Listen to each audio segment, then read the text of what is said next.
there is literally not a single person on earth that asked for this video. And the video is going to be, how long does your safety have to be? A lot of people like to put a knot on the single center line for kiteboarding. When you release your quick release, it'll only go so far, so the bar won't shoot all the way up the kite. It'll stop at that knot. Now, I've heard things like for a foil kite you need half the length plus 1 meter, which seems ridiculous. I don't know who invented that. And I've also heard that you need a full length of the kite, and you have to measure how wide the kite is, and that full length would be good. And that seems perfectly reasonable.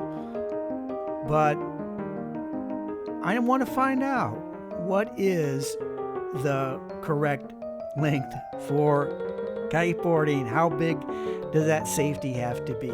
And it's a 100-degree day. Well, it feels like 100. It's probably only 85, and the sun's boiling. I'm pumping up all my kites. Do my first measurement of the foil kite, and I stretched the safeties out and tried to position them the longest way they would be. So that's my foil 10. And I repeat for the foil 12 meter. Now these bridles are actually pretty long, and you can see the numbers up there. Then I did the pinch, and surprisingly the bridles, that 2 is to remind myself to double the number, because my tape measure wasn't long enough.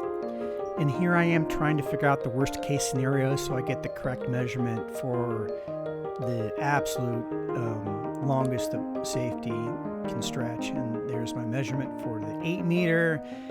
And I'm going to repeat for every darn kite I have. I don't know, like 9 or 10 kites. There's the Enduro, and there's the table. Let's go to the next one. 10 pivot. It's got a little bit higher aspect, so it's got a little bit different number for how long the safety should be. And you can see how the numbers are coming out. You need somewhere around 7/10 of the width of the kite to be safe on a foil. So I wouldn't use half the height of a foil plus 1. Let's keep on measuring these things and find out what we got. For that sea kite, I just needed one measurement because there's no bridle. It's exactly the width of the kite.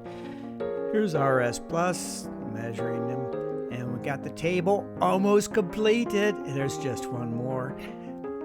I pumped so many kites up, and now we have the last one, the 17 meter sea kite black tip, which I actually like quite a lot. And now it's time to put them all away, and let's look at the results.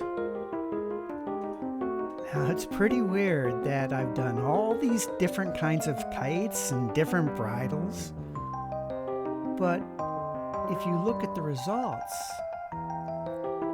if you divide the safety over the length of the kite, you really should have probably the full length of the kite. But you don't need to measure that, because if you look at the next column, if you just take the size of the kite, whatever, 10, 12, 19, doesn't matter if it's foil or tube or sea, whatever. If you take the size of the kite and divide by 2, that's the length in meters your safety has to be. So for a 10 meter kite, doesn't matter, 5 meters is sufficient. If you have a 17 meter kite, 8.5 or whatever is sufficient. So all this work, and I found an easy formula. Just take the size of the kite, don't measure anything, divide by 2. That's how long the safety has to be, and that's where you can put the knot.